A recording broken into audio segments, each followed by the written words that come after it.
جب حضرت نوح علیہ السلام نے عظیم طوفان سے پہلے کشتی بنانے کا ارادہ کیا تو وہ حضرت جبرائیل تھے جنہوں نے آپ کو کشتی بنانا سکھایا۔ جب ابراہیم علیہ السلام کو نمرود نے آگ میں ڈالا تو اس وقت حضرت جبرائیل نے آگ کو گلزار بنا دیا۔ جب یوسف علیہ السلام کو ان کے بھائیوں نے کنویں میں پھینک دیا تو حضرت جبرائیل تیز رفتاری سے کنویں کے اندر گئے اور حضرت یوسف کو اپنے پروں میں تھام لیا، نیز کنویں میں انہیں حوصلہ دیا۔ جب جبرائیل علیہ السلام لوط علیہ السلام کے یہاں مہمان بن کر ٹھہرے اور قوم لوط نے ان کے گھر کا گھراؤ کر لیا تو حضرت جبرائیل نے ان لوگوں کے منہ پر اپنا پر یوں مارا کہ وہ سارے لوگ اندھے ہو گئے۔ اس کے بعد قوم لوط کے علاقے کو اپنے پروں پر اٹھا لیا جو 5 شہر پر محیط تھا اور انہیں زمین پر پٹک دیا۔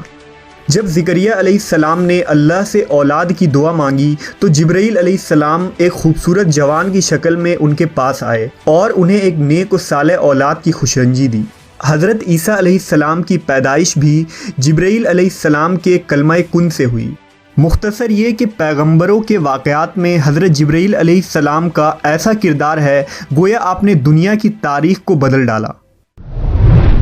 تمام نبیوں کے پاس حضرت جبرائیل انسانی شکل میں آتے تھے، لیکن آخری نبی حضرت محمد صلی اللہ علیہ وسلم نے حضرت جبرائیل کو ان کی اصلی حالت میں دیکھا ہے۔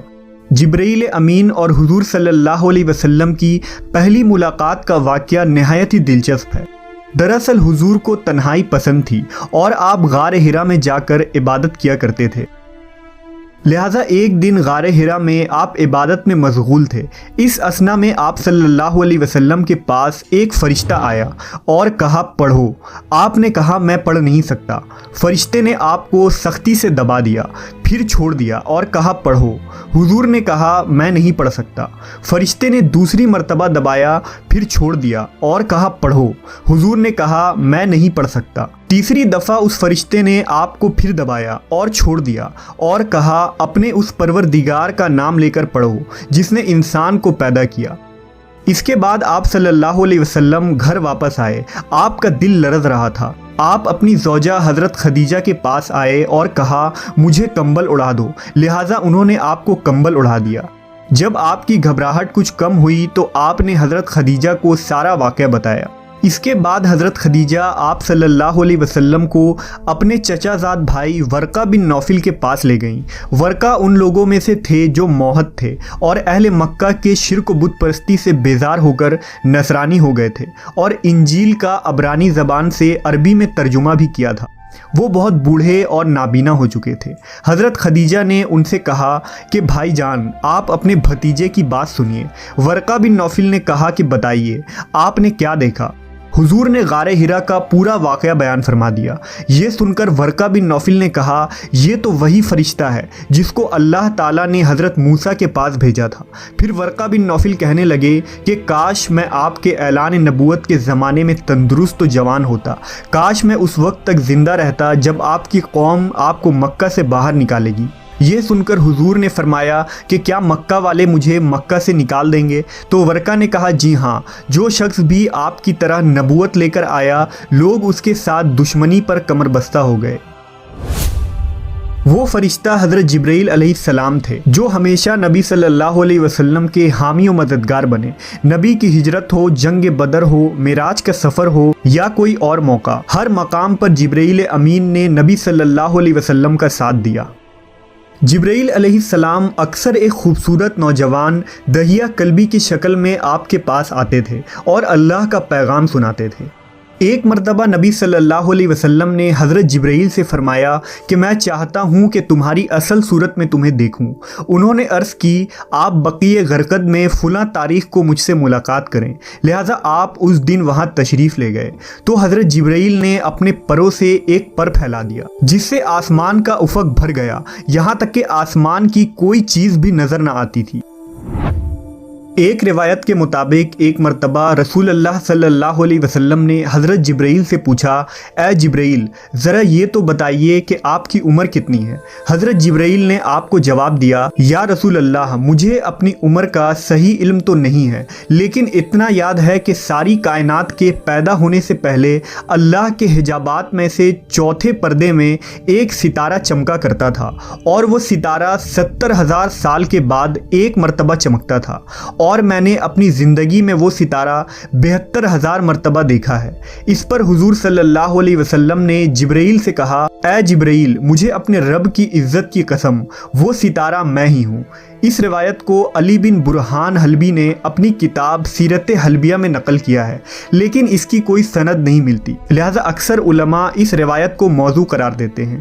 اللہ نے جبرائیل امین کو بے مثال خصوصیات اور بے انتہا طاقت و قوت سے نوازا ہے، لیکن اس کے بھی کچھ حدود ہیں۔ لہٰذا معراج کی رات جب نبی صلی اللہ علیہ وسلم سدرۃ المنتہا پر پہنچے تو حضرت جبرائیل وہیں رک گئے اور عرض کی کہ یا رسول اللہ، میں یہاں سے آگے نہیں جا سکتا، اگر میں ایک انگلی کے برابر بھی آگے بڑھوں تو جل کر خاکستر ہو جاؤں گا۔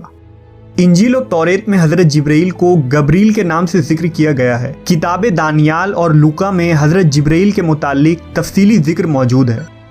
مشہور فلسفی ابن سینا نے حضرت جبرائیل کے ذات کے متعلق اپنی تحریر میں ایک لمبی بحث کی ہے اور یہ ثابت کرنے کی کوشش کی ہے کہ حضرت جبرائیل دیگر فرشتوں کی طرح نہیں، بلکہ انہیں روح کے ساتھ عقل بھی عطا کی گئی ہے جس کی کیفیت ماورا ہے۔ جبرائیل امین کے اندر وہ صلاحیتیں ہیں جو ایک عام فرشتے کے اندر موجود نہیں ہوتی۔